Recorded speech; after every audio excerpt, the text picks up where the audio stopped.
नमस्कार भाइ बहिनीहरू, तपाईहरुलाई स्वागत छ नेपाल अनलाइन स्कुलको युट्युब च्यानलमा। हाम्रो युट्युब च्यानलमा कक्षा नर्सरीदेखि मास्टरसम्मका सबै विषयका सबै भिडियोहरू उपलब्ध छन्। तपाईहरुले युट्युबमा गएर अथवा फेसबुकमा गएर नेपाल अनलाइन स्कुल भनेर सर्च गरी हाम्रो भिडियोहरू हेर्न सक्नुहुनेछ। र हाम्रो भिडियोलाई लाइक, सब्स्क्राइब र सेयर गरिदिनु हुन विनम्र अनुरोध गर्दै म आजको कक्षा सञ्चालन गर्न गइरहेको छु। सधैँ चाहिँ म कृष्णदास हजुरहरूको अगाडि उपस्थित भइसकेको छु र आज म तपाईहरुलाई कक्षा 10 को जुन 2075 सालमा सोधिएको एउटा सेट छ, त्यसको कोड छ RE106FP। यो भनेको चाहिँ प्रदेश नम्बर 6 मा सोधिएको जुन प्रश्न छ, यो प्रश्न पत्रको आज तपाईहरुलाई म उत्तर भन्न गइरहेको छु। र यसको जुन यो व्याकरणको अभ्यास छ, प्रश्न नम्बर 1 देखि प्रश्न नम्बर 9 सम्म, त्यो हामीले अगाडिको भिडियोमा पढिसकेका छौँ। त्यसको मैले भिडियो बनाएर युट्युबमा हालिसकेको छु, तपाईहरुले त्यो भिडियो हेर्न सक्नुहुन्छ। आज चाहिँ हामी यो सेटको प्रश्न नम्बर 10 देखि हेर्छौँ। त प्रश्न नम्बर 10 मा के भनिएको छ भन्दाखेरि तलको गद्यांश राम्ररी पढी सोधिएका प्रश्नहरूको उत्तर दिनुहोस् भनेर भनेको छ। त यो गद्यांश हामीले राम्ररी पढौँ अनि यसको तल जुन प्रश्नहरू छन्, यी 5 वटा प्रश्नहरूको उत्तर हामीले लेख्नुपर्ने छ है त। ल, संस्कृति मानिसको सामूहिक जीवनशैली हो। संस्कृतिले कुनै राष्ट्र, जाति वा समुदायको सामाजिक जीवन, आर्थिक अवस्था, राजनीति, चालचलन, खानपिन, पहिरन, चिन्तन आदि अनेकन कुरालाई जनाउँछ। त्यस्तै भाषा, साहित्य, धर्म, कला, दर्शन, चाडपर्व, परम्परा आदिको समष्टि नाम नै संस्कृति हो।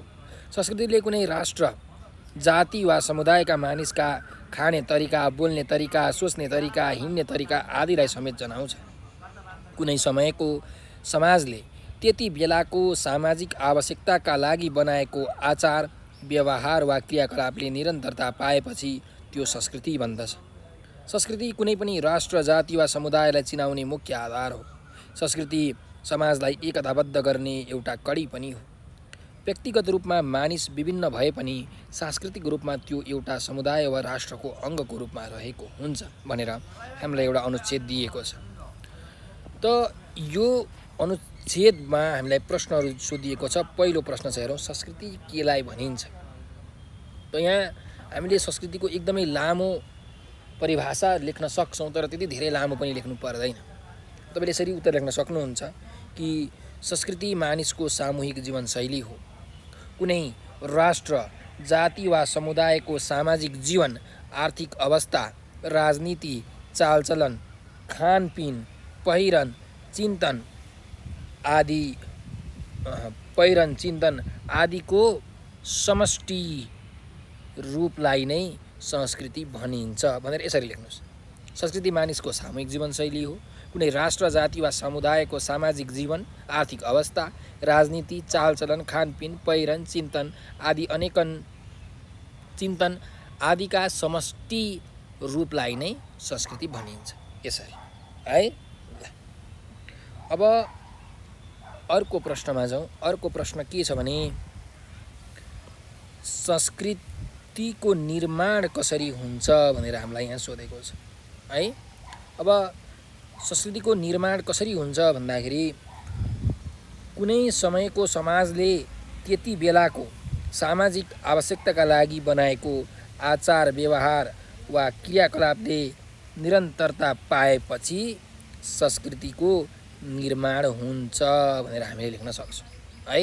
यो एउटा जुन वाक्य छ, यही वाक्यलाई तपाईँले लेख्न सक्नुहुन्छ कि कुनै समयको समाजले त्यति बेलाको सामाजिक आवश्यकताका लागि बनाएको आचार, व्यवहार वा क्रियाकलापले निरन्तरता पाएपछि संस्कृति बन्दछ, निर्माण हुन्छ भनेर लेख्नु होला है त।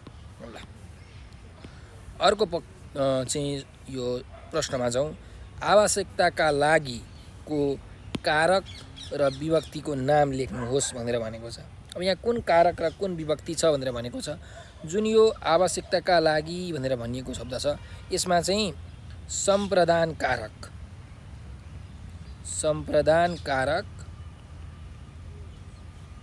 र चतुर्थी विभक्ति छ है। विभिन्न प्रकारका चाहिँ कारकहरू छन्, चाहिँ करण कारक, सम्प्रदान, आपादान, अधिकरण हैन। त्यस्तै विभक्ति पनि प्रथमा विभक्ति, द्वितीया, तृतीया, चतुर्थी, पञ्चमी, षष्ठी, सप्तमी त यो जुन आवश्यकताका लागि भन्ने जुन यहाँ पदावली दिएको छ यो यसमा चाहिँ सम्प्रदान कारक र चतुर्थी विभक्ति छ है। अर्को घ नम्बरको प्रश्नमा जाउँ। उपर्युक्त अनुच्छेदको पहिलो वाक्यलाई मिश्र वाक्यमा परिवर्तन गर्नुहोस् भनेर भनेको छ। अब मिश्र वाक्य भनेको चाहिँ त्यस्तो खालको वाक्य हो जसमा चाहिँ जब तब हैन, जो त्यो, जुन त्युन हैन, त्यस्तो खालको शब्दहरू, त्यस्तो खालको पदावलीहरूको चाहिँ प्रयोग भएको हुन्छ है। त हेरौँ पहिलो वाक्य के छ त, संस्कृति मानिसको सामूहिक जीवनशैली हो। अब यो चाहिँ एउटा सरल वाक्य हो। यसलाई हामीले मिश्र वाक्यमा परिवर्तन गर्दा के गर्न सकिन्छ त भन्दा, जो संस्कृति हो त्यो मानिसको सामूहिक जीवनशैली हो, अथवा जुन संस्कृति हो त्यो मानिसको सामूहिक जीवनशैली हो। यसरी हामीले मिश्र वाक्यमा परिवर्तन गर्न सक्छौँ। ठिक छ। अर्को जाउँ शब्द। अर्को यहाँ प्रश्न छ, कडीको पर्यायवाची शब्द लेखी त्यसलाई वाक्यमा प्रयोग गर्नुहोस् भनेको छ। अब यहाँ हेर्नु, संस्कृति समाजलाई एकताबद्ध गर्ने एउटा कडी पनि हो भनेर भनेको छ। यो कडी भनेको के भन्दाखेरि एउटा बाटो हो, एउटा उपाय हो भनेर भन्न खोजेको है। उपाय, यसको खासमा पर्यायवाची शब्द के हो त, उपाय। अब यसलाई वाक्यमा प्रयोग गर्नु पर्यो। यो उपाय शब्दको चाहिँ हामीले प्रयोग गरेर एउटा वाक्य बनाउनु पर्यो। त के गर्न सकिन्छ भन्दाखेरि समाजमा मानिसलाई आपसमा मेलमिलाप गराउन सक्ने प्रमुख उपायका रूपमा संस्कृतिलाई लिन सकिन्छ। यसरी वाक्य बनाउन सकियो हैन। समाजमा मानिसलाई चाहिँ एक आपसमा मेलमिलाप गराउन सक्ने प्रमुख उपायका रूपमा संस्कृतिलाई लिन सकिन्छ यसरी। त यो हाम्रो प्रश्नको उत्तर हामीले लेखिसकेका छौँ। तपाईले ध्यान दिएर सुनेर यसको प्रश्नको उत्तरहरू लेख्नु होला। अर्को अभ्यासमा जाउँ। 11 नम्बरको अभ्यास के छ भने, तलको गद्यांश पढी सोधिएका प्रश्नको उत्तर लेख्नुहोस् भनेको छ। यहाँ एउटा गद्यांश दिएको छ र हामीलाई यहाँ विभिन्न प्रश्नहरू छन्। ती प्रश्नहरूको उत्तर हामीले लेख्नुपर्ने छ। त पढौँ पहिला के छ गद्यांश। दिनदिनै नयाँ कुराको खोज र अनुसन्धान गर्ने इच्छा राख्नु र नयाँ कुराको अनुभवमा रुचि लिनु मानिसको स्वभाव नै हो। मानवले युगौँदेखि चमत्कारपूर्ण तथा रहस्यमय कथाहरू र जादुमय क्रियाकलापहरू रोचकताका साथ पढ्दै, सुन्दै र देख्दै आएको हो।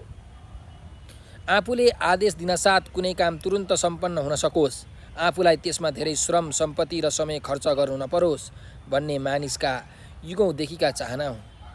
औद्योगिक तथा अन्य क्षेत्रमा कहिले नथाक्ने, बिना विरोध खुरुखुरु आफ्नो कर्तव्य पालन गर्ने, 24 घण्टा काममा लागेर उद्योगलाई प्रगति पथमा निरन्तर अग्रसर गराउने, दिएको काम ठिक समयमा अलिकति पनि गल्ती नगरी सम्पन्न गर्ने जस्ता विशेषताहरू हुनाले नै यन्त्र मानव आज हरेक क्षेत्रमा लोकप्रिय बन्न पुगेको छ।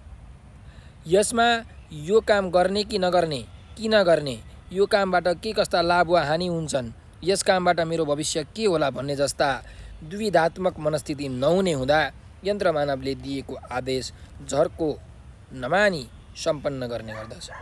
त्यसैले यन्त्र मानवको उपयोग धेरै बढ्न गएको हो भनेर एउटा अनुच्छेद, यन्त्र मानवको बारेमा एउटा अनुच्छेद हामीलाई दिएको छ। र यहाँ प्रश्नहरू छन्। हेरौँ त पहिलो प्रश्न के छ भन्दाखेरि, मानिसको स्वभाव कस्तो हुन्छ भनेर भनेको छ। त यहाँ हेर्नुहोस्, दिनदिनै नयाँ कुराको खोज र अनुसन्धान गर्ने इच्छा राख्नु हैन, नयाँ कुराको अनुभवमा रुचि लिनु भनेको मानिसको स्वभाव हो। त मानिसको स्वभाव कस्तो हुन्छ भन्दाखेरि, मानिसको स्वभाव यसरी लेख्न सकिन्छ कि मानिसको स्वभाव नयाँ कुराको खोज र अनुसन्धान गर्ने अनि नयाँ कुराको अनुभवमा रुचि लिने खालको हुन्छ। यसरी हामीले उत्तर लेख्न सक्छौँ। के अरे, मानिसको स्वभाव नयाँ कुराको खोज र अनुसन्धान गर्ने अनि नयाँ कुराको अनुभवमा रुचि लिने खालको हुन्छ। अब अर्को प्रश्नमा जाउँ। धेरै पहिलेदेखि केही मानिसको कस्तो चाहना रहेको थियो भनेर भनेको छ। एकदमै पहिलेदेखि नै चाहिँ मानिसको कस्तो खालके चाहना थियो भन्दाखेरि यहाँ हेर्नुहोस्, आफूले आदेश दिनसाथ कुनै काम तुरुन्त सम्पन्न हुन सकोस्, आफूलाई त्यसमा धेरै श्रम, सम्पत्ति र समय खर्च गर्नु नपरोस् भनेको चाहिँ के हो त, मानिसका युगौँदेखिका चाहनाहरू हुन्। त यही कुरा तपाईँले लेख्न सक्नुहुन्छ यहाँ। आफूले आदेश दिनसाथ कुनै काम तुरुन्त सम्पन्न हुन सकोस्, आफूलाई त्यसमा धेरै श्रम, सम्पत्ति र समय खर्च गर्नु नपरोस् भन्ने मानिसका पहिलेदेखिकै चाहना हुन् हैन, अथवा मानिसका पहिलेदेखि नै चाहना रहेको थियो। यसरी लेख्दा हुन्छ है त। ल, यो अनुच्छेदबाट हामीले खोजेर चाहिँ प्रश्नको उत्तर लेख्नुपर्ने हुन्छ। अर्को जाउँ। यन्त्र मानवको लोकप्रियता बढ्नुको कारण के हो भनेर भनेको छ।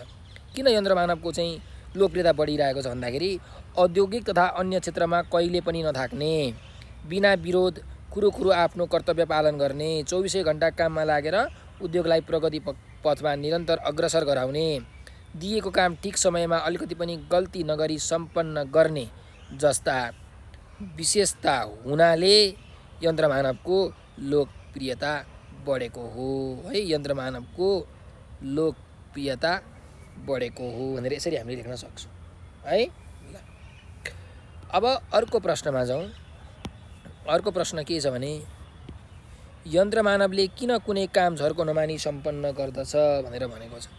किन कुनै काम चाहिँ झर्को नमानिकन सम्पन्न गर्छ भन्नुस् त। किनकि यन्त्र मानवलाई आफ्नो भविष्य के होला हैन, यो कामबाट के, यो काम गर्ने कि नगर्ने, किन गर्ने, यो कामबाट के कस्तो लाभ हानि हुन्छ, यस कामबाट मेरो भविष्य के होला भन्ने चाहिँ द्विधात्मक मनस्थिति यन्त्र मानवमा हुँदैन। त्यही भएर यसले झर्को नमानिकन काम गर्न सक्छ। यसको उत्तर के लेख्न सकिन्छ भन्दा यन्त्र मानवले किन कुनै काम झर्को नमानी सम्पन्न गर्दछ भन्दा कुनै पनि काम गर्ने कि नगर्ने, किन गर्ने, यो कामबाट के कस्ता लाभ वा हानि हुन्छन्, यस कामबाट मेरो भविष्य के होला भन्ने जस्ता द्विधात्मक मनस्थिति नहुने हुँदा यन्त्र मानवले कुनै पनि काम झर्को नमानी सम्पन्न गर्दछ। यसरी लेख्न सकिन्छ उत्तर है। ल अर्कोमा जाउँ। अन्तिम प्रश्न छ उपयुक्त अनुच्छेदका लागि उपयुक्त शीर्षक चाहिँ सुझाउनुहोस् भनेर भनेको छ। अब यसको लागि चाहिँ के हामीले शीर्षक दिन सकिन्छ त भनेर भनेको छ। अब यन्त्र मानवको चाहिँ यहाँ यन्त्र मानवको बारेमा लेखिएको छ। अब तपाईँले यन्त्र मानव मात्रै शीर्षक लेख्नुभयो भने अलिकति सुहाउँदैन है।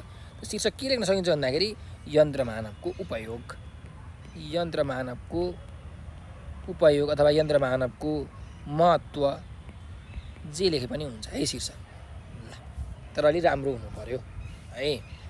अब अर्को प्रश्नमा जाउँ। अभ्यास नम्बर 12 को प्रश्न छ तलको गद्यांशबाट 4वटा बुँदा टिपी सारांश लेख्नुहोस् भनेको छ। अब 4वटा हामीले बुँदा टिप्नुपर्ने छ। यो गद्यांश पहिला पढौँ अनि त्यसको सारांश पनि हामीले लेख्नुपर्ने छ है त। मानिस, वस्तु, पुँजी, विचार, प्रविधि, संस्कृति कुनै निश्चित ठाउँ र देशको सीमा नागेर विश्वभर फैलिने अवस्था नै विश्वव्यापीकरण हो। विश्वव्यापीकरणमा संसारका कुनै पनि मानिसका सिर्जना, विचार र नयाँ प्रविधिले सजिलै संसारभरि फैलिने मौका पाउँछ। यसमा मानिस कुनै एउटा देशको नागरिक मात्र होइन, पृथ्वीकै एउटा सदस्य बन्छ र त्यसबाट लाभ लिन सक्छ।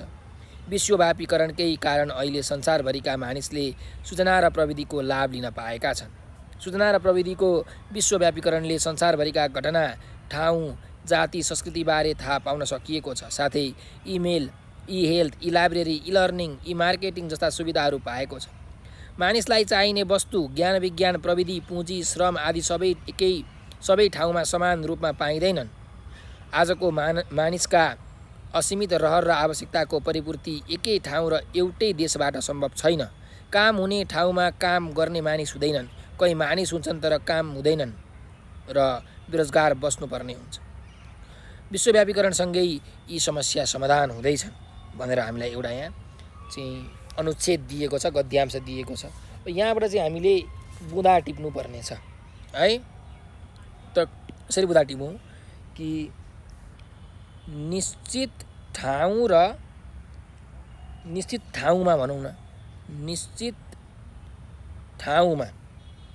मानिस, वस्तु, पुँजी, विचार हैन, प्रविधि, संस्कृति संसारभर फैलाउने अवस्था नै विश्वव्यापीकरण हुनु हो हैन है। वाक्य टुङ्ग्याउनु हुँदैन। तपाईँले वाक्य नटुङ्ग्याइकन लेख्नु पर्यो कि निश्चित ठाउँमा मानिस, वस्तु, पुँजी, विचार, प्रविधि, संस्कृति चाहिँ विश्वभर फैलने अवस्था नै विश्वव्यापीकरण हुनु। यसरी एउटा बुँदा लेख्नु पर्यो। ठिक छ। त्यस्तै अर्को तपाईँले बुँदा लेख्न सक्नुहुन्छ। यसमा मानिस कुनै एउटा देशको नागरिक मात्र होइन, पृथ्वीकै एउटा सदस्य बनेर त्यसबाट लाभ लिन सक्नु। यसरी दोस्रो बुँदा लेख्न सकिन्छ। ठिक छ। त्यसै तेस्रो बुँदा के गरेर लेख्न सकिन्छ भन्दाखेरि सूचना र प्रविधिको विश्वव्यापीकरणले संसारभरिको घटना, ठाउँ, जाति, संस्कृतिहरूबारे थाहा पाउनुका साथै इमेल, ई-हेल्थ, ई-लाइब्रेरी, ई-लर्निङ, ई-मार्केटिङ जस्ता सुविधाहरू पाइनु। यसरी तेस्रो बुँदा लेख्न सकिन्छ। ठिक छ। त्यस्तै चौथो बुँदामा हामीले के लेख्न सक्छौँ भन्दाखेरि एकदमै यहाँ हेर्नुहोस्, असीमित रहर र आवश्यकताको परिपूर्ति एउटै ठाउँ र एउटै देशबाट सम्भव नहुनाले विश्वव्यापीकरण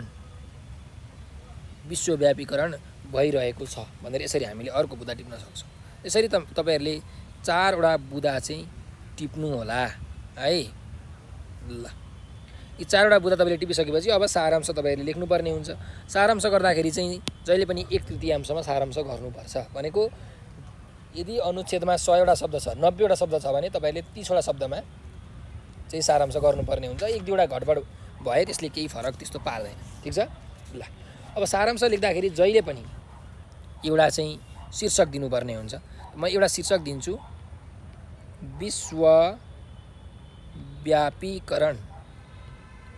विश्वव्यापीकरणको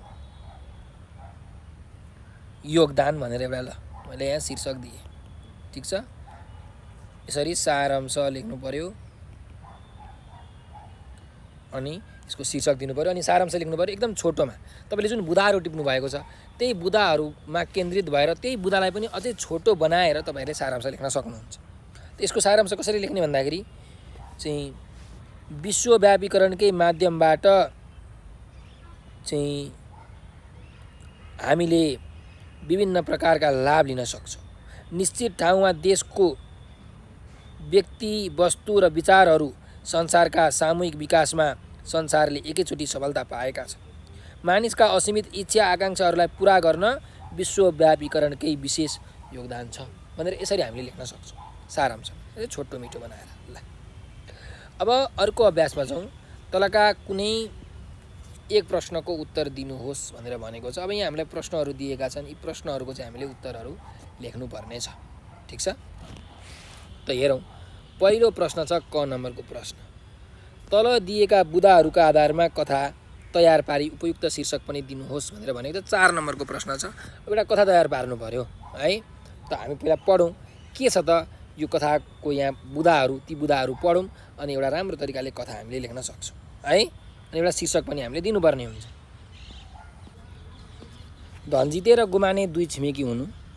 वर्षायाममा किसानलाई खेतीपातीको चटारो हुनु। धनजितेको धानको बिउ गुमानेको गाईले खाइदिनु। धनजितेले गोरुलाई पिट्नु। दुवैका बीचमा भनाबन्द र कुटाकुट हुनु। धर्मानन्द पाध्यले गुमानेलाई उक्साउनु। गाउँलेले हात छोडेका दुवैलाई छुट्याउनु। दुवै बीच बोलीचाली र व्यवहार बन्द हुनु। केही समयपछि गाउँमा आँटे रोग फैलिनु। धनजिते र उसकी श्रीमती बिरामी हुनु। सहयोग आवश्यक पर्नु। गुमानेको मन पग्लिनु। उसले धनजितेको तन मनले सेवा गर्नु। सन्चो भएपछि धनजितेले पश्चाताप गर्नु। गुमानेसित माफी माग्नु। दुवैमा फेरि मेल हुनु। सानोतिनो झगडा भए पनि छिमेकी मिलेर बस्नुपर्ने सन्देश। त यहाँ धनजिते र गुमाने 2टा छिमेकीहरूको चाहिँ कथा रहेछ। उनीहरूको झगडा परेको रहेछ, पछि मेलमिलाप भएको रहेछ भन्ने मुख्य कुरो हामीले बुझ्यौँ है। अब यी 2जना छिमेकीहरू हुन्। त्यसैले अब यो कथाको शीर्षक के दिने भन्दाखेरि छिमेकी भन्ने एउटा शीर्षक तपाईँहरूले दिन सक्नुहुन्छ है। अब योभन्दा राम्रो शीर्षक तपाईँले अरू भेटाउनु भयो भने त्यो पनि दिँदा हुन्छ। म चाहिँ उदाहरणको लागि एउटा शीर्षक दिएँ छिमेकी। त यसलाई कथा यसरी लेख्न सकिन्छ कि एउटा गाउँमा किसानहरू बसोबास गर्दथे। उनीहरूले खेतीपातीलाई नै मुख्य पेसा बनाउने गर्थे। तिनै किसानहरूमध्ये धनजिते र गुमाने छिमेकीका रूपमा रहने गर्थे। उनीहरू वर्षायामलाई विशेष महत्त्व दिन्थे। त्यसबेला दुवैलाई खेतीपातीको चटारो हुने गर्थे। एक दिन मध्य बर्खामा धनजितेको धानको बिउ गुमानेको गोरुले खाइदियो। किसानलाई रोप्नुपर्ने धानको बिउ खाइदिँदा रिस उठ्ने नै भयो। धनजितेले रिसलाई थाम्न सकेन। उसले गोरुलाई पिट्न थाल्यो। त्यसै बेला गुमानेले थाहा पायो। बर्खामा जोतिने आफ्नो गोरु पिटिँदैछ। उसले पनि रिसलाई नियन्त्रण गर्न सकेन। धनजिते र गुमानेका बीचमा झगडा पार्न धर्मानन्द पाध्यले प्रयास गर्यो। नमन्दै धर्मानन्दको उक्साहटको दुवै छिमेकी किसानहरू आपसमा भनाबन्द र कुराकानीको स्थितिमा पुगे। उनीहरूलाई छुट्याउन गाउँलेलाई निकै हम्मे पर्यो। झगडापछि दुवै छिमेकीका बीच बोली चाली र व्यवहार बन्द भयो। कोही कसैसँग बोलेन। त्यसै केही समयपछि गाउँमा आँटे रोग फैलियो। महामारीको प्रभाव सारा गाउँलेहरूमा पर्न थाल्यो। हेर्दा हेर्दै धनजिते र उसकी श्रीमती पनि बिरामी भए। उनीहरूलाई छिमेकीको सहयोग आवश्यक पर्न थाल्यो। गुमानेले धनजितेको अवस्था देखेर सहयोग गर्न जाने मनसाय बनायो। उसको मन पग्लिँदै गयो र ऊ छिमेकी धनजितेको सेवा गर्न कसियो। केही दिन गुमानेले धनजितेलाई छोडेन तनमनले सेवा गरि नै रह्यो। नभन्दै धनजिते निको भयो। धनजितेलाई आफूहरू बीच भएको झगडा र बोलीचाली बन्द भएको कुराप्रति पश्चाताप हुन थाल्यो। उसले गुमानेसित माफी माग्यो। त्यसपछि दुवैका बीच पहिलेकै जस्तो सुमधुर सम्बन्ध कायम भयो। यसरी सानोतिनो झैँ झगडा भए पनि छिमेकी मिलेर बस्नुपर्छ भन्ने सन्देश हामीले यस कथाबाट प्राप्त गर्छौँ भनेर यसरी तपाईँहरूले यो कथा लेख्न सक्नुहुन्छ। याद राख्नुहोला, जहिले पनि कथा लेख्दाखेरि अन्तिममा कथाले दिने सन्देश के हो त्यो सन्देश पनि तपाईँहरूले चाहिँ लेख्नुपर्ने हुन्छ है। अर्को जाउँ ख नम्बरमा। जिल्ला स्तरीय वादविवाद प्रतियोगितामा आफू प्रथम हुँदा आफ्नो मनमा उठेका भावहरू समेटी एउटा मनोवाद तयार पार्नुहोस् भनेको छ है। जिल्ला स्तरीय वादविवाद प्रतियोगितामा चाहिँ कोही प्रथम भएछ, कोही मानिस प्रथम भएछ, कोही विद्यार्थी प्रथम भएछ र त्यो विद्यार्थी प्रथम हुँदाखेरि उसको मनमा के भावहरू उठे त एउटा मनोवाद लेख्नुहोस्। मनोवाद भनेको चाहिँ आफूले आफैसँग के गर्ने त तर्क गर्ने, वाद विवाद गर्ने, कहिले एउटा कुरा भन्ने कहिले अर्को कुरा भन्ने, यसलाई भनिन्छ मनोवाद। र मनोवाद लेख्दाखेरि जहिले पनि मनोवादको ढाँचा कस्तो हुन्छ भने जस्तो मानिलिउँ एउटा पाना भयो है। तपाईँले के लेख्नुपर्छ भन्दाखेरि पानाको देब्रे सिरानमा स्थान, कहाँ मनोवाद लेखिएको, कुन समयमा लेखिएको र कुन पात्रले त्यो मनोवाद लेख्दैछ, त्यो मनोवाद कुन पात्रको मनमा चलिरहेको छ त्यो हामीले लेख्नुपर्ने हुन्छ। त स्थान भनेको अब कुनै एउटा ठाउँ होइन, सुत्ने कोठा अथवा पढ्ने कोठा अनि समय अब रातिको 9:15 बजे 9:15 बजे। पात्र को भन्दाखेरि नवीन भट्टराई ल पात्र। अब तपाईँले यहाँ कोष्टकमा जुन त्यो वातावरण छ, त्यो मनोवादको वातावरण, त्यो वातावरणको बारेमा अलिकति लेख्नुपर्ने हुन्छ जहिले पनि सुरु गर्दाखेरि है। त्यसरी लेख्नुहोस् कि आकाश के अरे नवीन खानासाना खाएर ओछ्यानमा गएर पल्टेको छ। बुवाआमा भाइ बहिनीहरू पनि आफ्नो कोठातिर लागेर सुत्ने तर्खर गर्दैछन्। नवीनका अगाडि दिउँसो सम्पन्न जिल्ला स्तरीय वादविवाद प्रतियोगिताका दृश्यहरू नाच्न थाल्छन् भनेर यसै तपाईँले कोष्टकमा लेख्नुहोस्। अनि बल्ल यहाँबाट तपाईँले सुरु गर्नुहोस् कि यसरी आजको वादविवाद प्रतियोगितामा साह्रै मजा आयो। त्यत्रो मानिसहरूको उपस्थितिमा आफ्ना तर्कहरू राख्न गाह्रो पर्छ कि भनेर म निकै डराइसकेको थिएँ। तर चाहिँ मञ्चमा पुगेपछि भने मेरो मुटु एकपटक मात्र ढक्क फुलेको थियो। अनि त तर्कहरू अघि सार्दै धारा प्रवाह बोल्न थालेपछि त कस्तरी सबै श्रोताले ताली पिटेको नि। मैले पहिलेदेखि नै विद्यालयमा हुने प्रतियोगितामा भाग लिने नगरेको भए आज जिल्ला स्तरीय प्रतियोगितामा प्रथम हुने नै थिइनँ होला। विभिन्न विद्यालयका विद्यार्थीहरू कस्ता राम्रा पोसाकमा आएका अनि कस्ता बोलक्कड पनि। उनीहरूका विचार पनि कम त कहाँ थिए र। तर मेरो भने बडो सिलसिलाबद्ध र तार्किक भएछ क्यारे। हरि श्याम र किशोरको तार्किक शक्ति पनि गजबकै रहेछ। तर उनीहरू बोल्दा बेला बेलामा अलमलमा परे। कोष्टकमा लेख्नु घडी हेर्छ 10 बजिसकेछ, अब त निदाउनु पर्छ, कोल्टे फर्किन्छ। सबैले मेरो अनुहार हेरिरहेका थिए। त्यसबेला मलाई कस्तो लाज भएको, कतिखेर परिणाम सुन्न पाइएला भनेर म त कस्तो आत्तिएको। मञ्चमा परिणाम सुनाउन जाँदा निर्णायक मण्डलका सदस्यले मेरो नाम उच्चारण गर्दा त म खुसीले उफ्रन पो पुगेछु। साथीहरू पनि कति खुसी भएका। अनि नेपाली पढाउने सर त झनै फुरुङ्ग हुनुभएछ। सबैले बधाई दिँदै मलाई त बोकेर घुमाउन थाल्दा त लाज लागे जस्तो भएको। पुरस्कार पाउँदा पनि साह्रै मजा आयो। कस्तरी सबैले ताली पिटेका। साँच्चै मैले आज राम्ररी बोलेछु। घडी हेर्छ, 10:30 बजिसकेछ। अब त निधाउनुपर्छ। भोलि फेरि चाँडै विद्यालय जानु छ। म प्रथम भए, मैले पुरस्कार पाएँ भनेको सुन्दा बुवा आमा कति खुसी हुनुभएको नि। हुन त आफ्ना छोराछोरीले प्रगति गरेको देख्दा कसका आमा बुवा खुसी हुँदैनन् र। जीवनमा मेरो सबैभन्दा ठुलो खुसीको दिन आजै हो भने पनि हुन्छ। केही छिनमा स्वाँ गर्दै नवीन निधाउँछ। यसरी तपाईँहरूले कुनै पनि मनोभावलाई लेख्न सक्नुहुन्छ। र भाइ बहिनीहरू, अब हामी अर्को प्रश्नतिर अघि बढौँ। प्रश्न नम्बर 14 छ, कुनै एक उद्धरणको सप्रसङ्ग व्याख्या गर्नुहोस् भनेको छ। अब व्याख्या गर्दाखेरि चाहिँ कुनै पनि तपाईँहरूलाई यहाँ पङ्क्ति दिएको हुन्छ। जस्तो उदाहरणका लागि हेर्नुहोस्, क नम्बरमा दिएको छ, अहो संसार कति मतलबी छ। जुन यो वाक्य छ, यो वाक्य तपाईँलाई कुन किताबबाट, कुन कक्षाको कुन किताबबाट, कुन पाठमा कति बेला यो प्रसङ्ग उठेको थियो, त्यो प्रसङ्गसहित तपाईँले यसको व्याख्या विश्लेषण गर्नुपर्ने हुन्छ, डिस्क्राइब गर्नुपर्ने हुन्छ, एक्सप्लेन गर्नुपर्ने हुन्छ। र सप्रसङ्ग व्याख्या गर्दाखेरि तपाईँहरूले यो जुन पाठबाट उद्धृत गरिएको हो, साभार गरिएको हो, सारिएको हो यो भनाइ, त्यो पाठ कथा पनि हुनसक्छ, कविता पनि हुनसक्छ हो। त्यसका रचयिता को हुन्, कथाकार को हुन्, ती कस्ता खालके कथाकारहरू हुन्, कस्ता खालके कवि हुन्, कस्ता खालके निबन्धकार हुन्, तिनले कस्ता कस्ता रचना गरेका छन्, त्यसको विषयमा हामीले अलिकति पृष्ठभूमि झल्काउनु पर्ने हुन्छ। त्यसपछि हामी विषयमा प्रवेश गरेर त्यस विषयलाई खोतल्न थाल्नुपर्छ अनि व्याख्या विश्लेषण गर्न थाल्नु पर्दछ। त यहाँ पहिलो हामीलाई प्रश्न छ क नम्बरमा, ओहो संसार कति मतलबी छ। यो जुन उद्धरण छ, यो उद्धरण चाहिँ हाम्रो कक्षा 10 को नेपाली किताबको प्रत्यागमन भन्ने जुन कथा छ, त्यो कथाबाट उद्धृत गरिएको हो।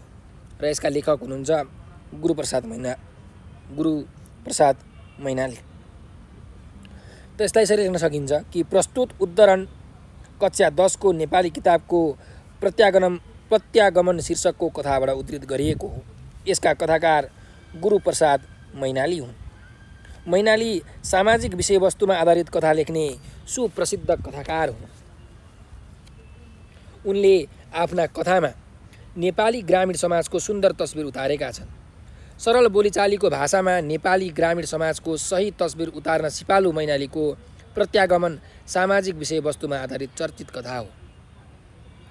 सौतेनी देवर रामुलाई लालन पालन गर्ने, मातृस्नेह दिने, पढाउने र योग्य बनाउने काम शोभा र उनका श्रीमान निर्मलले गरे। रामुले आफ्नो बिहे हुनु अघिसम्म दाजु भाउजू र भतिजा भतिजीप्रति स्नेह र आत्मीयताको व्यवहार गर्थे। तर बिहेपछि श्रीमतीको लैमा लागेर छुट्टै बस्न पुगेका रामुले आफ्नो छोराको पास्नीमा दाजु भाउजू मात्र होइन, उनीहरूका ससाना छोरा छोरीलाई समेत बोलाएन।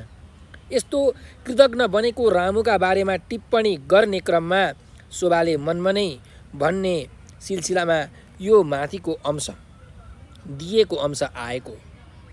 मान्छेले आत्मैदेखि अर्काको उपकार गरे पनि उसले प्रतिफल पाउन सक्दैन। संसार अति नै मतलबी छ वा स्वार्थी छ। रामुलाई उनका दाजु भाउजूले लालन पोषण गरे। उसका बाल्यकालीन इच्छा पूरा गर्नमा कुनै कमी हुन दिएनन्।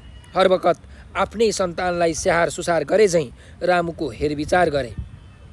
तर रामुले पनि दाजु भाउजू र भतिजा भतिजीप्रति राम्रै व्यवहार गरेका हुन्। तर जब उनी अलग्गै बस्न थाले तब निर्दोष भतिजा र भतिजीलाई समेत बिर्से। उनले बिर्से भन्दा पनि मतलब नै गर्न छोडे।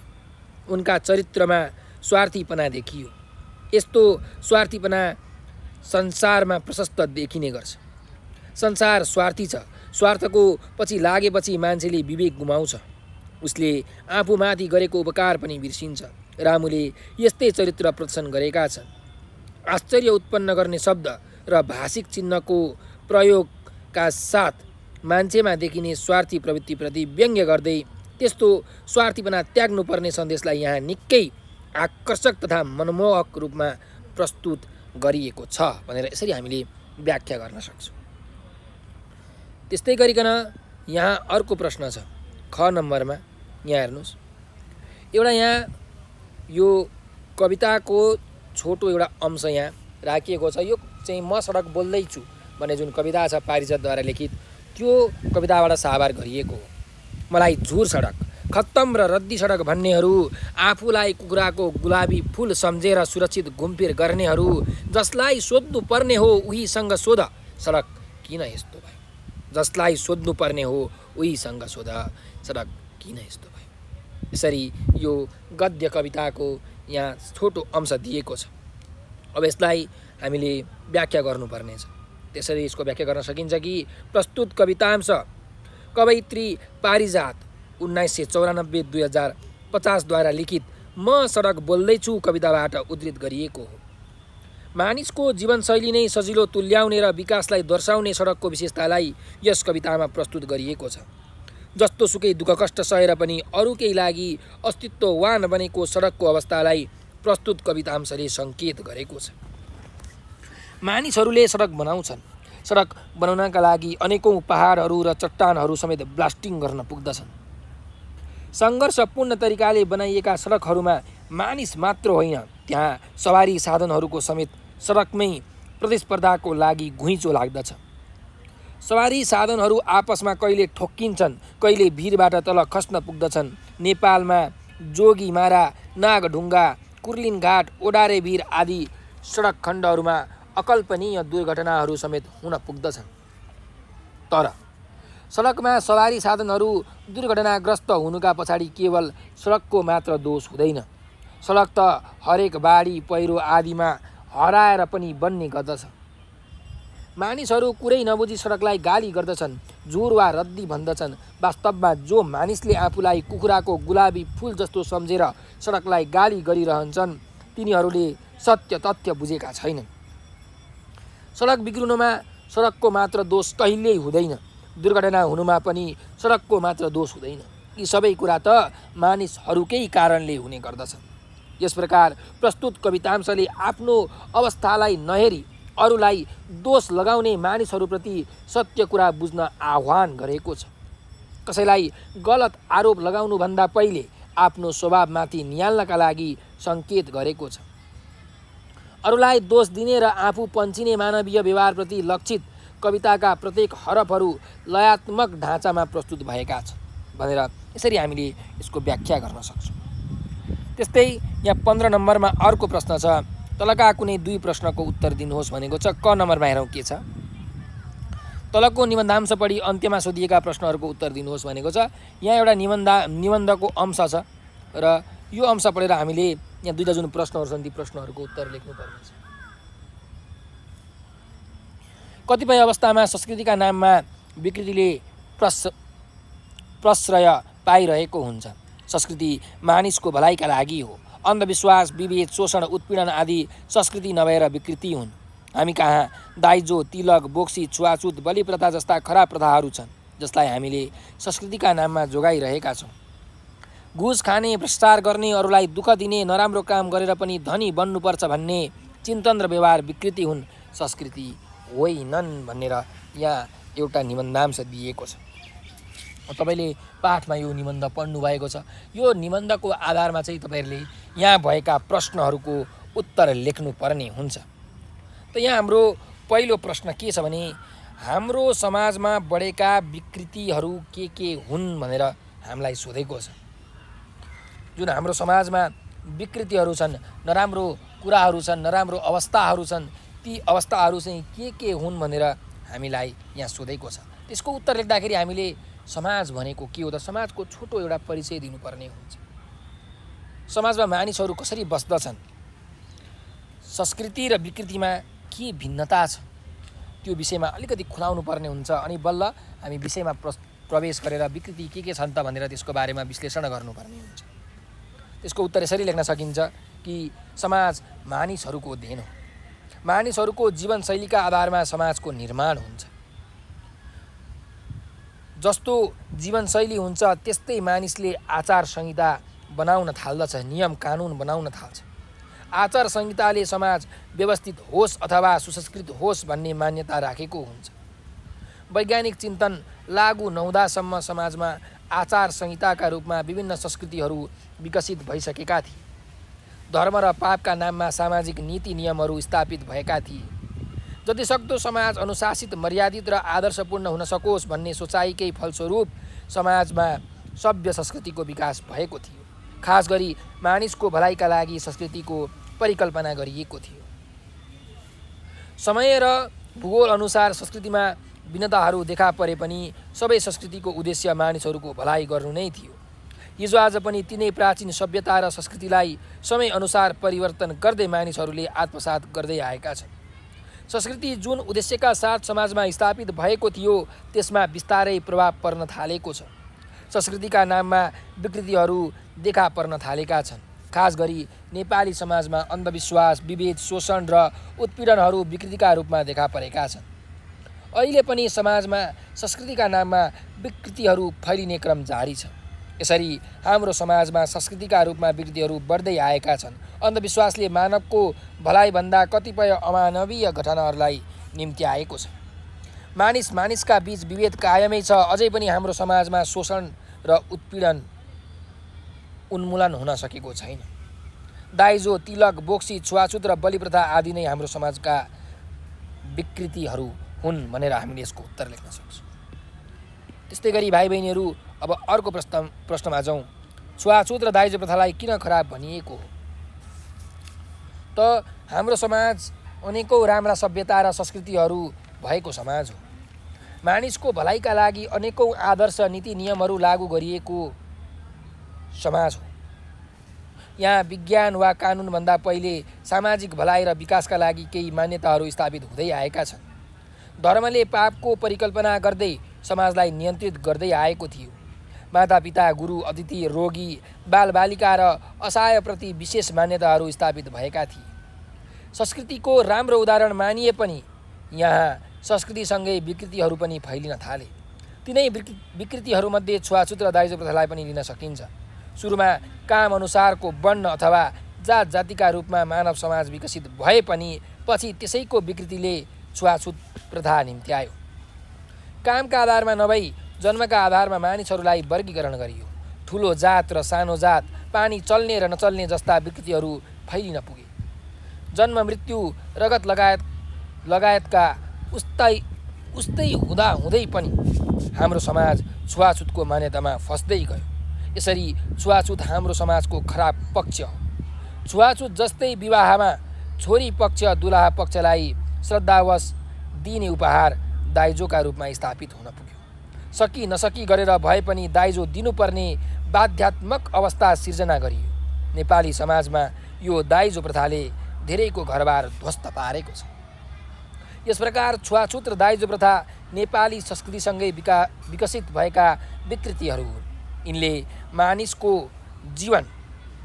मानिसको भलाइभन्दा पनि मानिसको व्यक्तिगत जीवन र आपसी सम्बन्धलाई ध्वस्त पार्ने गरेका छन्। त्यसैले छुवाछुत र दाइजो प्रथालाई खराब भनिएको हो भनेर हामीले उत्तर लेख्न सक्छौँ। त्यस्तै गरिकन भाइ बहिनीहरू, अब अर्को प्रश्नमा जाउँ। ख नम्बरको प्रश्न छ यहाँ। तलको कवितांश पढी अन्त्यमा सोधिएको प्रश्नको उत्तर दिनुहोस् भनेको छ। यो एउटा कविताको चाहिँ अंश हामीलाई दिएको छ। जुन यो कवितांश छ, यो कवितांश चाहिँ हामीलाई कक्षा 10 को नेपाली पाठ्यपुस्तकको सन्तुष्टि भन्ने कविताबाट यहाँ सारिएको हो, सावार गरिएको हो, उद्धृत गरिएको हो। र यो कविताका लेखक हुनुहुन्छ भरतराज पन्त। उहाँले यो कविताका मार्फतबाट हरेक व्यक्ति सन्तोषी हुन सिक्नु पर्दछ। सन्तोषम परम सुखम। सन्तोष गर्ने व्यक्ति सदैव आनन्दित हुन्छ, खुसी साथ रहन सक्छ भन्ने सन्देश उहाँले यस कविता मार्फत हामीलाई दिनुभएको छ। अब यो कवितांश पढौँ। स्वावलम्बी सके बन्न कुनै चाहिन्न नोकर, सर्वत्र जाँगरै तातोस् कसले लाउने कर। सीमा विलासको छैन स्वाद छैन गिलासको, खाँचो छ एउटै मात्र मित्रताको मिजासको। अब यो जुन कवितांश छ यो कवितांशमा आधारित एउटा प्रश्न छ यहाँ, विलासिता किन निन्दनीय हुन्छ भनेर भनेको छ हामीलाई। त्यसको उत्तर लेख्दाखेरि हामीले चाहिँ यस पाठको कविको अलिकति परिचय दिनुपर्ने हुन्छ र यो कविताका मार्फतबाट कविले के भन्न खोज्नु भएको छ त्यो पनि हामीले खुलाउनु पर्ने हुन्छ अनि यसलाई वर्णन गर्नुपर्ने हुन्छ यो प्रश्नलाई। त कवि भरतराज पन्तले मानिसलाई अनेक किसिमबाट नैतिक उपदेश दिएका छन्। उनले मानिस कसरी सन्तुष्ट हुन सक्छ भन्ने कुरा औँल्याएका छन्। सन्तोषी मानिस खुसी हुन्छ भन्ने उनको धारणा छ। सन्तोष गर्नका लागि मानिसले जीवन जगतका केही आधारभूत कुराहरू बुझ्नुपर्ने हुन्छ। उनका विचारमा मानिस सकेसम्म त्यही हुन सक्नु पर्दछ। लोभ लालचबाट मुक्त हुन सक्नु पर्दछ, स्वावलम्बी बन्न सक्नु पर्दछ। जुन मानिस मिजासिलो हुन्छ र आपसी हुन्छ, यी सबै गुण भएका मानिसहरू चाहिँ अत्यन्त राम्रा स्वभावका हुन्छन्। भोगविलास, ऐस आराम, मोज मज्जा, सुखशैल आदि कुराहरू मानिसको व्यक्तिगत स्वार्थसँग गाँसिएका हुन्छन्। यस्ता कुराहरूले मानिसलाई लोभी, लालची, स्वार्थी, घमण्डी र अल्छी तुल्याउन सक्दछ। जहाँ विलासिताको खोजी हुन्छ त्यहाँ कहिल्यै अन्त्य पाउन सकिँदैन। एकपछि अर्को गर्दै मानिसको विलासी प्रवृत्तिले ऐस आराम खोज्न थाल्दछ र सन्तुष्टि कहिले पनि मिल्दैन। सन्तुष्टि पाउनका लागि विलासिता भन्ने कुरा निन्दनीय रहेको बुझ्नु जरुरी छ। विलासितालाई त्याग गर्नेले मात्र सबैसँग समान व्यवहार र मित्रता कायम गर्न सक्दछ। अतः विलासिता निन्दनीय कुरा हो। विलासिताको कुनै सीमा हुँदैन, यसको खास स्वाद पनि हुँदैन। यो विभिन्न रसहरू पिइने गिलासको जस्तै सधैँ फरक फरक किसिमको हुन सक्दछ।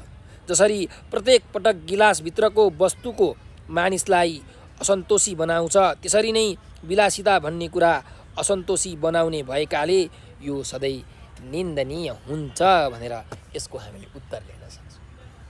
त्यसै गरिकन भाइ बहिनीहरू अब हामी अर्को प्रश्नमा जाउँ। अर्को प्रश्न छ, स्वावलम्बी मित्रता र मिजासले के कुरा प्राप्त हुन्छ? त मानिस आफैमा मेहनती र विवेकी प्राणी हो। आफूले केही गरेपछि मात्र जीवन धान्न सकिन्छ भन्ने कुरा मानिसलाई थाहा छ। यद्यपि कतिपय मानिस अरूको भरमा पर्ने गर्दछन्, आफू अल्छी हुने गर्दछन् अथवा अरूलाई काम लगाएर आफू आरामले बस्ने गर्दछन्। तर सच्चा महान व्यक्ति कहिले अरूलाई काममा लाउँदैन। ऊ आफै स्वावलम्बी बनेर आफ्नो काम आफै गरिरहन्छ। कसैसँग शत्रुता राख्दैन, सबैसँग मिलेर काम गर्दछ। जसले मिजासिलो हुँदै सबैसँग मित्रता गाँस्दछ उसको जीवन सधैँ सन्तुष्ट हुन पुग्दछ। वास्तवमा स्वावलम्बी हुनु भनेको आफ्नो काम आफै गरेर शिर ठाडो राख्न सक्नु हो। मित्रताले सबैसँग आत्मीयता दर्शाउने हुँदा जीवनमा निकै आनन्द आउँछ। स्वस्थ हुन र सबैको प्यारो हुन मानिसमा मिजासिलोपन चाहिन्छ। अतः स्वावलम्बी मित्रता र मिजाज जस्ता कुराले मानिसलाई सन्तुष्ट भएर बाँच्न सघाउँदछन् भनेर यसको हामीले उत्तर लेख्न सक्छौँ। त्यसै गरी भाइ बहिनीहरू अब हामी अर्को एउटा अभ्यासमा जाउँ। ग नम्बरको अभ्यास छ, तलको कथांश पढी अन्त्यमा सोधिएको प्रश्नको उत्तर लेख्नुहोस् भनेको छ। कथांश भनेको कथा प्लस अंश। कथांश भनेको कथाको कुनै एउटा भाग, कुनै एउटा अंश, कुनै एउटा पाठ यहाँ ल्याएर राखिएको छ र यो चाहिँ हाम्रो कक्षा 10 को नेपाली पाठ्य पुस्तकको चाहिँ अन्तिम एउटा पाठ छ, माउजङ बाबु साहेबको कोट हो। त्यो कथाबाट चाहिँ यो उद्धृत गरिएको, साभार गरिएको, सारिएको। त यो कथांश हामी पढौँ। माउजङ बाबु साहेबको आतङ्कको प्रतीक त्यो कोट नै थियो। अझै गौरवशाली त्यस कोटबारे कुनै कुरा कोट्याउन कसैको हिम्मत नै थिएन। कोटको मूल चहकिलो मास रङ आज दोस्रो फुस्रो र मैलो विरूप हुन गए पनि साराका आँखामा त्यो चहकिलो मास रङकै देखा पर्दथ्यो भनेर एउटा हामीलाई छोटो कथाको यहाँ अंश दिएको छ। र पुच्छरमा दुईटा प्रश्नहरू यहाँ झुन्ड्याइएका छन्। अ नम्बरको पहिलो प्रश्न छ, माउजङ बाबु साहेबको चरित्र कस्तो थियो? उनको चरित्रको हामीले वर्णन गर्नुपर्ने छ। चारित्रिक विशेषता के हो त माउजङ बाबु साहेबको? त्यो पाठका आधारमा हामीले यहाँ लेख्नुपर्नेछ। त माउजङ बाबु साहेब कथाकार भवानी भिक्षुद्वारा लेखिएको कथाको एउटा पात्र हो। माउजङ बाबु साहेबको कोट शीर्षकको यस कथामा ऊ मुख्य पात्रका रूपमा आएको छ। नेपालगञ्जतिर बस्ने घरानिया राणा परिवारको माउजङलाई अत्यन्त क्रोधी र उदण्ड व्यक्तिका रूपमा चित्रण गरिएको छ। उसले चाहेको कुरा जसरी भए पनि पुरा गर्ने स्वभाव देखिन्छ। घरखेत इज्जत लुट्न सक्ने उसको स्वभाव समाजकै फरक किसिमको देखा पर्दछ। प्रजातन्त्रभन्दा पहिले ऊ जति उदण्ड अन्यायी अत्याचारी थियो, प्रजातन्त्रपछि उसमा केही परिवर्तन देखा पर्दछ। शासन सत्ता नयाँ भए पनि उसले लगाउने कोट पुरानै राणाकालीन अत्याचारी प्रवृत्तिको प्रतीकका रूपमा अझै कायमै छ। त्यो कोट कसैबाट बक्सिएको हो, त्यसमा राणाकालीन हैकमको प्रभाव गाँसिएको छ। राजनीतिक परिवर्तनपछि माउजङलाई कोट लगाउनु पर्ने दिन आइलाग्छ। ऊ भित्रको हैकमी स्वभावले प्रजातन्त्रकालीन मन्त्रीको स्वागतमा जान कोट लगाउनै पर्ने निर्णय गराउँदछ। वर्षौँसम्म टाँगिएको, धुलो मैलो लागेको, कतै रफू गर्नुपर्ने कोटलाई उसले सबै प्रक्रिया पुरा गरेर चहकिलो बनाउँछ। त्यही नयाँ जस्तो देखिने कोट लगाएर सभामा पुग्दै माउजङले आफ्नो पुरानो हुकुमी शासनको झल्को गराउँछ। यसरी माउजङ बाबु साहेब राणाकालीन हैकमी प्रवृत्तिको अवशेषका रूपमा रहेको चरित्र यहाँ दर्शाइएको छ। उसले मुलुकमा प्रजातन्त्र आए पनि आफूभित्र रहेको पुरानो घमण्डीपनलाई तोड्न सकेको छैन। अतः माउजङ बाबु साहेब पुरानो शासन प्रणालीको हुकुमी समय अनुसार परिवर्तन हुन नसकिरहेको पात्र हो भनेर हामीले यसको उत्तर लेख्न सक्छौँ। त्यसै गरिकन यहाँ अर्को प्रश्न छ, माउजङ बाबु साहेबको कोट किन आतङ्कको प्रतीक मानिएको हो भनेर भनेको छ। जुन माउजङ बाबु साहेबले कोट लगाएका थिए चाहिँ राणाकालीन शासन सत्ताको जुन हाकिम थिए, उनले दिएको कोट चाहिँ माउजङ बाबु साहेबले लगाइरहेका थिए र त्यो कोटलाई चाहिँ किन आतङ्कको प्रतीकको रूपमा मानिएको हो भनेर हामीलाई प्रश्न सोधिएको छ। त माउजङ बाबु साहेबलाई एक दिन पकज साहेबले कोट बक्सिएका थिए। पकज साहेबले कोट बक्सिनुका पछाडि माउजङ राणाकालीन शक्तिशाली शासक रहेको बुझिन्छ। नेपालगञ्जतिर वीरता पाएर हुकुमी शासन गर्दै आएको माउजङलाई त्यो कोट औधी मन परेको थियो। उसले आफ्नो धाक रवाफ देखाउनका लागि त्यही कोट लगाउने गर्दथ्यो। अर्काको जग्गा हडप्न होस् वा आफूलाई मन परेको वस्तु जबरजस्ती हुत्याउन होस्, पछि नपर्ने माउजङले त्यो कोट कहिले छाडेनन्। त्यही कोटको भरमा राणाकालीन हैकमी शासनलाई उसले लागू गर्दै आएको थियो। हेर्दा हेर्दै मुलुकमा शासन सत्ता परिवर्तन भयो। प्रजातन्त्र आएपछि माउजङले प्रजातन्त्रकालीन मन्त्रीको स्वागतमा उपस्थित हुनुपर्ने परिस्थिति सिर्जना भयो। यस अवस्थामा समेत माउजङले त्यही पुरानो कोटलाई बनाएर लगाउने निर्णय गर्यो। कोट लगाएपछि ऊ भित्रको पुरानो हैकमी प्रवृत्ति जागिरहेकै अनुमान गर्न सकिन्थ्यो। जबसम्म त्यो कोट च्यातिएन अथवा स्वागत समारोहबाट फर्कने क्रममा त्यस कोटमाथि प्रभाव परेन, तबसम्म माउजङ भित्रको घमण्डी अत्याचारी र हैकमी स्वभाव जीवितै थियो। जुन बेला कोट च्यातियो त्यसपछि चाहिँ माउजङको पुरानो शक्ति सबै सकिए झैँ हुन पुग्यो। यस प्रकार माउजङ बाबु साहेबको कोट आतङ्कको प्रतीकका रूपमा देखा पर्दछ। त्यो कोट लगाउन्जेल माउजङ भित्रको घमण्ड कायमै थियो। कोट च्यातिएपछि भने उस भित्रको आतङ्कित बनाउने प्रवृत्ति ध्वस्त हुन पुग्यो। त्यसैले माउजङ बाबु साहेबको कोटलाई त्यति बेला आतङ्कको प्रतीकको रूपमा मानिएको हो भनेर हामीले यसको उत्तर लेख्न सक्छौँ। त्यसै गरिकन भाइ बहिनीहरू अर्को एउटा यहाँ प्रश्न छ, 16 नम्बरको प्रश्न, यदि प्रत्यागमन कथाको पात्र शोभा हुनुभएको भए घर छाडेर जाने आफ्नो देवरप्रति कस्तो व्यवहार गर्नुहुन्थ्यो भनेको छ। गुरुप्रसाद मैनालीद्वारा लिखित यो प्रत्यागमन कविता एउटा सामाजिक कथा हो। यो कथाका मूल पात्र रामु चाहिँ शोभाका देवर हुन्। उनी घर छाडेर विवाह भइसकेपछि आफ्नो दुलैसँग घर छाडेर अन्यत्र कतै बस्न गएका थिए। त यहाँ हामीलाई एउटा के प्रश्न दिएको छ भन्दाखेरि तपाईँ यदि रामुको भाउजू शोभा भएको भए रामु घरबाट चाहिँ बाहिर गएको बेला, घर छोडेर गएको बेला तपाईँ आफ्नो देवरप्रति रामुप्रति कस्तो व्यवहार गर्नुहुन्थ्यो भनेर हामीलाई एउटा यहाँ प्रश्न सोधिएको छ। त्यसको प्रश्नको उत्तर लेख्दाखेरि हामीले पाठको पृष्ठभूमिलाई पनि केलाउनु पर्ने हुन्छ। पाठका कथाकारको अलिकति छोटो परिचय पनि दिनुपर्ने हुन्छ र यो जुन कथा छ यो कस्तो प्रकारको कथा हो त्यसको बारेमा पनि थोरै विश्लेषण गर्नुपर्ने हुन्छ। त्यसपछि हामी विषयमा प्रवेश गर्दै यस प्रश्नको उत्तर लेख्नुपर्छ। त्यसको उत्तर यसरी लेख्न सकिन्छ कि प्रत्यागमन कथाका लेखक गुरुप्रसाद मैनाली हुन्। यो कथा पारिवारिक मेलमिलाप र समस्याहरूलाई आधार मानि तयार पारिएको हो। यसमा मुख्य पात्रका रूपमा शोभा र सौतेनी देवर रामुको प्रयोग गरिएको छ। शोभा भाषा पाठशालाका शिक्षक निर्मलकी श्रीमती हुन्। उनी आफ्नो देवरलाई सानैदेखि हुर्काउन र पढाइ लेखाइ गराउँदै अघि बढाउन सक्ने नारी पात्र हुन्। उनकै कारण रामुले एमएससी उत्तीर्ण गरेका छन्। रामुको विवाहमा समेत शोभाकै विशेष योगदान रहेको छ। दुलहीलाई भित्राएपछि पनि भाउजू शोभालाई सहयोग गर्दै आएका रामुले बिस्तारै टाढिने क्रम सुरु गर्छन्। उनी नयाँ घरमा दुलहीसँग बस्न थाल्छन्। शोभालाई यस घटनाले नरमाइलो तुल्याउँछ। देवर भाउजू छुट्टिनु पर्छ भन्ने उनले सोचेकी पनि हुन्नन्। उनी देवरको राम्रै होस् भन्ने चाहन्छन्, तर छुट्टिएपछि दुलहीको अल्छी स्वभाव र बिरामी रामुलाई व्यवस्था गरेको घटनाबाट शोभा झनै दुखी हुन पुग्छिन्। एक दिन उनले रामुलाई भेटेर औषधि खुवाउँदै पुरानै ठाउँमा फर्काउने वातावरण बनाउँछिन्। नभन्दै रामुको प्रत्यागमन हुन्छ।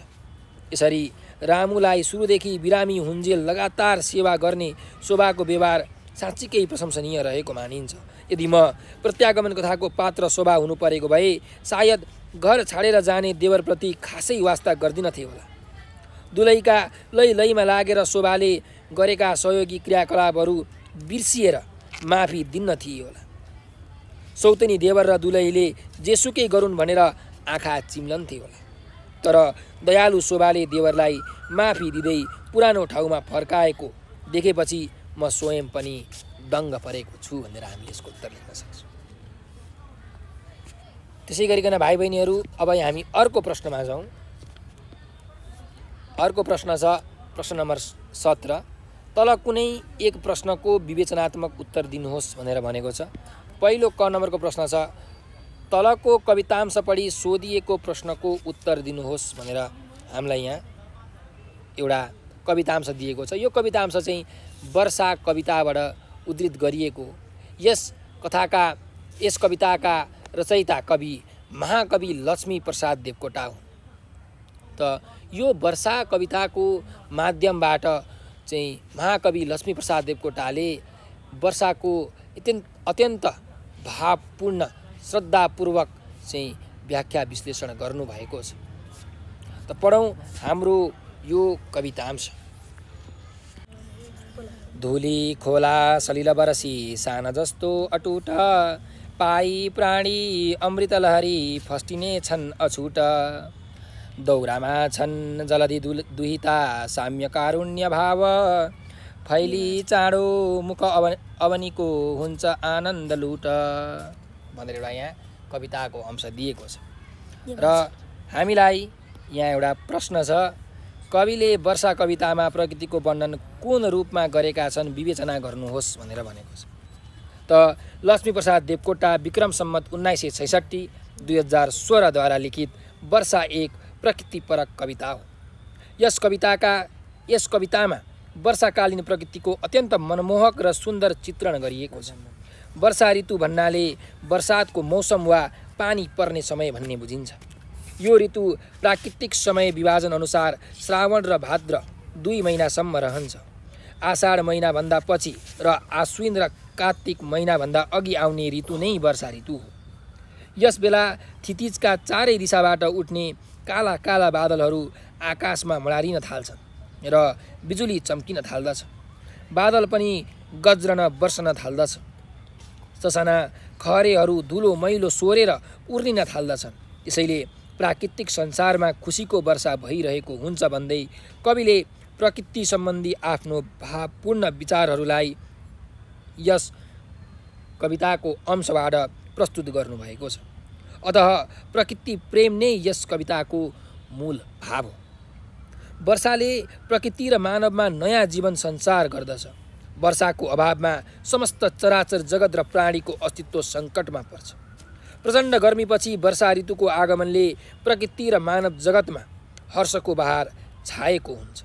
आकाशमा बादल मडारिँदै बिजुली चम्केर वर्षात हुँदा समस्त धरतीमा प्राण सञ्चार भएको छ। कृषकहरू आफ्नो कृषि कर्ममा लागेका छन् भने वृक्ष र मानव बाहेक अन्य प्राणी खुसीले फुरुङ्ग भएका छन्। सबैतिर खुसीको बहार ल्याइदिने वर्षाको महिमा गान गरिएको यस कवितामा प्रकृति प्रेम र संस्कृत प्रेमको भावलाई प्रभावकारी रूपमा प्रस्तुत गरिएको छ। आधुनिक नेपाली साहित्यका क्षेत्रमा स्वच्छन्दवादी काव्यधाराका अग्रणी प्रतिभा लक्ष्मीप्रसाद देवकोटाद्वारा लिखित वर्षा शीर्षकको कवितामा वर्षा ऋतुका बेला प्रकृति र मानवमा देखिने परिवर्तनलाई अत्यन्त भावुकताका साथ प्रस्तुत गरिएको छ।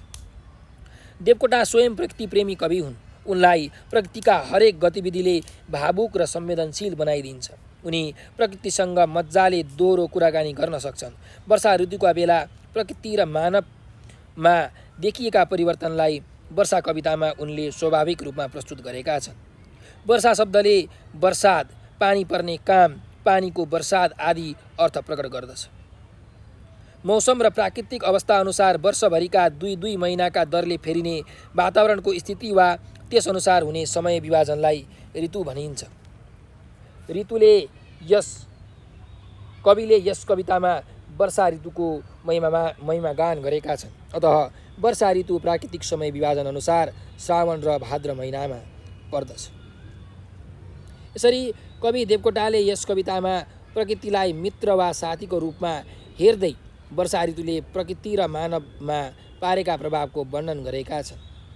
वर्षाले प्रकृति र मानवमा उत्साह, उमङ्ग र सञ्जीवनी प्रदान गर्छ। यो एउटा जीवनदायी शक्ति हो भन्ने भावलाई यस कवितामा देवकोटाले प्रभावकारी रूपमा प्रस्तुत गरेका छन् भनेर यसको हामीले उत्तर लेख्न सक्छौँ। अब अर्को प्रश्नमा जाउँ। तलको निबन्धांश पढी सोधिएका प्रश्नको उत्तर दिनुहोस् भनेर भनेको छ। एउटा निबन्धांश दिएको छ, हामी पढौँ है त।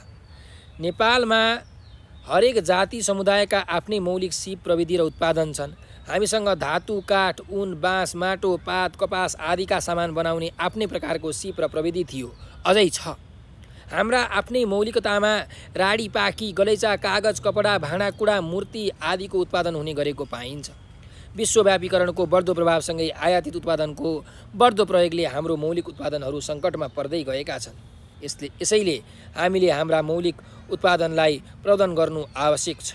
थान्का हामीले प्रवर्धन गर्ने मौलिक उत्पादन हो भनेर एउटा यो निबन्धांश, थान्का भन्ने जुन निबन्ध छ त्यो निबन्धबाट यहाँ सारिएको हो। र हामीलाई एउटा प्रश्न छ यहाँ, मौलिक उत्पादनको प्रवर्धन गर्न के कस्ता कुरामा ध्यान दिनुपर्छ, विवेचनात्मक उत्तर लेख्नुहोस् भनेर भनेको छ।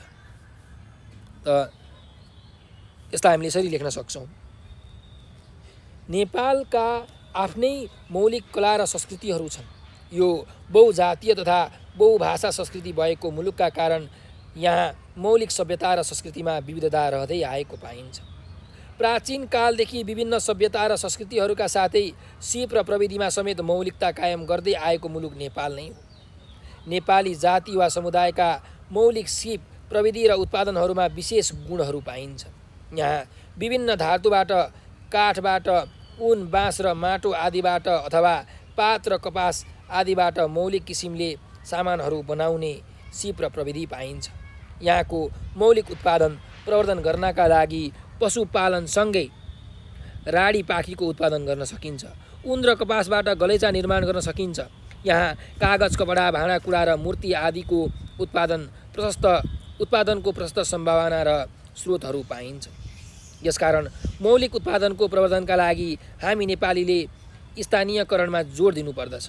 बढ्दो विश्वव्यापीकरणको प्रभावसँगै आयातित उत्पादनको प्रयोग हुनाले हाम्रो भौतिक उत्पादनहरू सङ्कटमा पर्दै गएका छन्। अतः बौद्ध मार्गीहरूले प्रवर्धन गरेको थानका व्यवसाय लगायत राडी, पाकी, गलैँचा, कागज, कपडा, भाँडाकुँडा र मूर्तिहरूको समेत प्रवर्धन गर्ने कुरामा ध्यान दिनु आवश्यक छ। त्यसका लागि सकेसम्म विश्वव्यापीकरणको बढ्दो प्रभावसँगै आयातित उत्पादनमा रोक लगाउनु आवश्यक देखिन्छ भनेर यसको उत्तर हामीले लेख्न सक्छौँ। त्यसै गरिकन यहाँ एउटा अन्तिम प्रश्न छ, 18 नम्बरको प्रश्न। तलको कुनै एक शीर्षकमा कम्तीमा 150 शब्दमा नघटाई एउटा निबन्ध लेख्नुहोस् भनेर भनेको छ। त एउटा कुनै चाहिँ तपाईँले शीर्षकमा निबन्ध लेख्न सक्नुहुन्छ। ल मैले चाहिँ एउटा छाने ख नम्बरको लोकतन्त्र र अनुशासन है। अब अरू सामाजिक सञ्जालको महत्त्व तपाईँलाई थाहा छँदैछ, तपाईँले यसमा लेख्न सक्नुहुन्छ।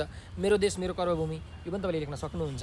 तर लोकतन्त्र र अनुशासन हो यो जुन सन्दर्भ छ हैन, यो शीर्षक जुन छ यसमा चाहिँ कसरी निबन्ध लेख्ने भन्ने कुरा म तपाईँहरूलाई यहाँ अहिले सिकाउँछु।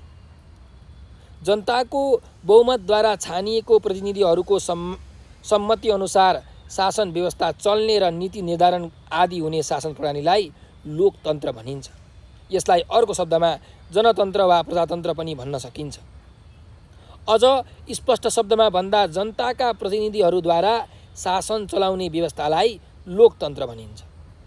वास्तवमा राज्यको प्रभुसत्ता जनताको बहुमतमा निहित हुने, सम्पूर्ण जनताका बीच समानता र एकतामा जोड दिने, राज्यको शासनमा प्रत्येक व्यक्ति अंशियार रहने अनि स्वतन्त्रता, समानता र भातृत्व भावनाको विकास गर्ने शासन पद्धति वा प्रणाली नै लोकतन्त्र हो। यसमा अनुशासनको पनि त्यत्तिकै ठुलो भूमिका रहेको हुन्छ। लोकतन्त्र र निरङ्कुश तन्त्र एक अर्काका विपरीत ध्रुवमा उभिने शासन प्रणाली हुन्। निरङ्कुश तन्त्रमा एउटै व्यक्तिको सोच दृष्टिकोण अनुसार शासन व्यवस्था चलाइन्छ। यस्तो शासन व्यवस्थामा जनताका सारा नैसर्गिक अधिकारहरू खोसिएका हुन्छन्। त्यसैले लोकतन्त्र भनेको यस्तो शासन व्यवस्था हो जहाँ कुनै पनि व्यक्तिको निरङ्कुशता लाद्न सकिँदैन, मिल्दैन। नेपालका सन्दर्भमा भन्दा नेपाल अधिराज्यको संविधान 2047ले सैद्धान्तिक रूपमा संसदीय शासन प्रणाली, संवैधानिक राजतन्त्र तथा बहुदलीय प्रजातन्त्र, स्वतन्त्र एवं सक्षम न्याय प्रणाली र कानुनी राज्यको अवधारणा अघि सारेर पनि राजाको निरङ्कुशवादी सोच र व्यवहारका कारण लोकतन्त्रको विकास र विस्तारमा अवरोध सिर्जना हुन पुग्यो। फलतः 2062-63 को ऐतिहासिक जनआन्दोलन हुन पुग्यो र अहिले देशमा लोकतन्त्रको स्थापना भएको छ। लोकतन्त्रलाई संस्थागत रूपमा अगाडि बढाउने प्रक्रियामा सारा नेपाली जनता क्रियाशील भएका छन्। लोकतन्त्रमा राज्यको प्रभुसत्ता जनतामा निहित हुन्छ। जनता नै सर्वे सर्वा हुन्छन् र उनीहरूले छानेका प्रतिनिधिहरूले शासन सञ्चालन गर्दछन्। नियम तर्जुमा गर्ने, समाजमा कुनै प्रकारको असमानता रहन नदिने, राजनीतिक जवाबदेहिता र वैधानिक हिसाबले राज्य सञ्चालन गर्न जोड दिने कुरामा जनताका प्रतिनिधिहरू सधैँ सजग हुने गर्छन्। जसले जनताका पीर मर्का बुझ्दैनन् र भावना अनुसार चल्दैनन् त्यस्ता प्रतिनिधिहरूलाई प्रत्याह्वान गर्ने व्यवस्था पनि लोकतन्त्रमा गरिएको हुन्छ। लोकतन्त्रमा स्वच्छ र भरपर्दो न्याय प्रणालीको व्यवस्था गरिएको हुन्छ। दण्डहीनताको अन्त्य र समुचित न्याय प्रणालीका कारण जनतामा शासन पद्धतिप्रति विश्वास जागेको हुन्छ। यति मात्र होइन, लोकतन्त्रमा सूचना र अभिव्यक्तिको स्वतन्त्रता, हरेक कुरामा पारदर्शिता र अधिकारको विकेन्द्रीकरण तथा आर्थिक लाभको न्यायोचित वितरण गर्ने काम पनि हुन्छ। लोकतन्त्रमा कानुनको शासन हुन्छ। जवाबदेही कर्मचारी तन्त्रका साथै प्रभावकारी र दक्ष सार्वजनिक व्यवस्थापन पनि हुन्छ। क्षेत्रीय, वर्गीय, जातीय, भाषिक, लैङ्गिक अनेकौँ असमानताहरू हटेर जान्छन् र जनताले साँच्चीकै आदर्श र अधिकार सम्पन्न भएको अनुभूति गर्ने अवसर प्राप्त गर्छन्। वास्तवमा भन्दा लोकतन्त्रमा जनताले आफ्नो प्रतिभाको समुचित उपयोग गर्ने स्वर्णिम अवसर र अधिकार प्राप्त गर्दछन्।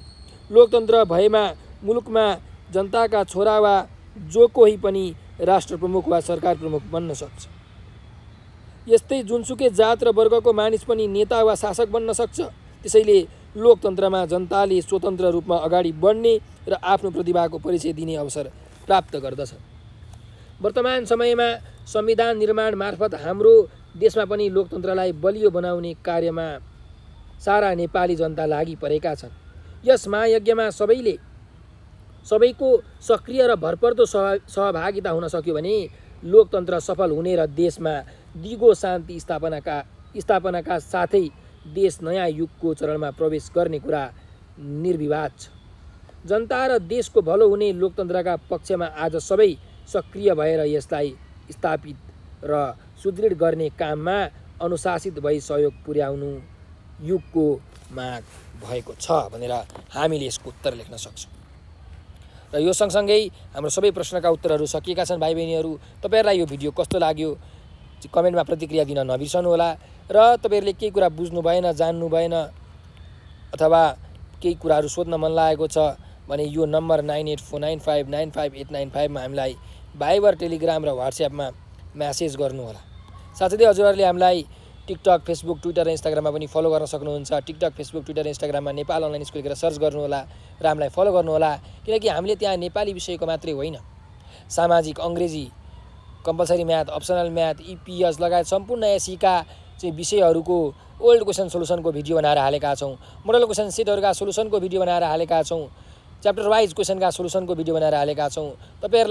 तपाईँहरूको कन्सेप्टलाई क्लियर गर्नको निमित्त कन्सेप्ट बेस्ड क्वेसनका सोलुसनको भिडियोहरू बनाएर हालेका छौँ। ती सबै भिडियोहरू तपाईँहरूले यदि हेर्नुभयो भने तपाईँहरूले एससीको एक्जाममा त A+ ग्यारेन्टी ल्याउन सक्नुहुन्छ। साथसाथै तपाईँहरूलाई त्यसले अर्को के फाइदा हुन्छ भने तपाईँहरूले 11मा, 12मा, ब्याचलरमा, मास्टरमा विभिन्न एजुकेसन, साइन्स, आर्ट्स, म्यानेजमेन्ट सम्बन्धी चाहिँ विषयहरू अध्ययन गर्नुपर्ने हुन्छ, जसमा धेरै नयाँ कुराहरू हुन्छन्। ती कुराहरू बुझ्न विद्यार्थीलाई एकदमै गाह्रो हुन्छ। त्यसैले हाम्रो भिडियो तपाईँहरूले हेर्नुभयो भने एउटा राम्रो बेस तपाईँको बन्छ, एउटा राम्रो ज्ञान तपाईँले पाउनुहुन्छ र पछि कुराहरूलाई बुझ्न सजिलो हुन्छ।